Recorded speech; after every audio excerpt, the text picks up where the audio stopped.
Hi everyone, I'm Lori Adams, president of the Buffalo Niagara Association of Realtors. I recently participated in BNAR's Government Affairs meeting with Mike Kelly, NYSAR's Director of Government Affairs, where we discussed the 2026 legislative priorities, and I want to share what matters most to you, your business, and your clients. First, NYSAR is focused on expanding access to home ownership. We know affordability continues to be one of the biggest challenges in New York. Proposals include creating first-time homebuyer savings accounts, offering grant programs, and increasing housing supply through zoning flexibility and adaptive reuse of existing buildings.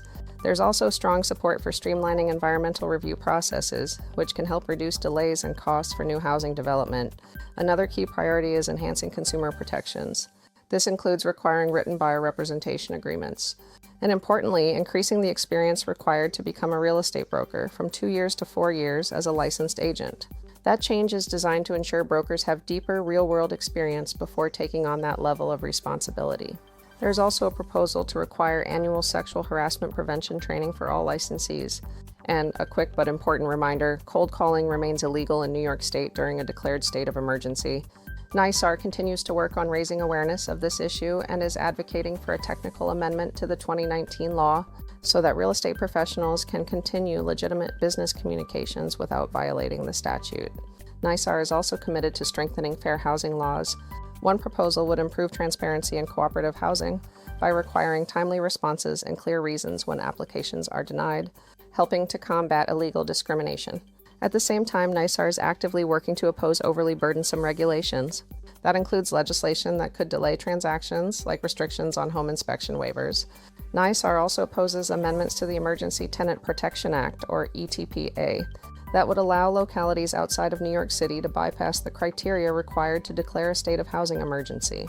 Additionally, NYSAR opposes the proposed expansion of the LLC Transparency Act, which would require all LLCs to disclose sensitive beneficial ownership information and place additional burdens on businesses.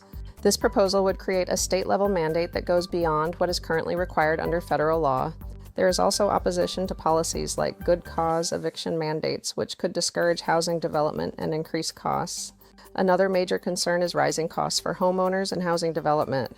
NYSAR is advocating to address increasing home insurance premiums and to ensure that energy policies remain affordable and practical for New Yorkers. This includes support for a delay in the implementation of the All-Electric Buildings Act, allowing more time to evaluate costs, infrastructure readiness, and the real impact on homeowners and builders.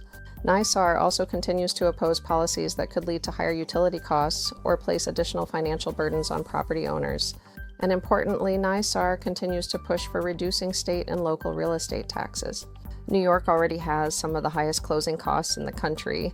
The goal is to make homeownership more attainable, not more expensive. At the end of the day, these priorities are about one thing: protecting homeowners, supporting realtors, and making sure New York remains a place where people can afford to live, work, and invest. Thank you for everything you do every day for your clients and our communities. If you have questions about these issues or want to get more involved, I'd love to hear from you. I'm Lori Adams, BNAR President.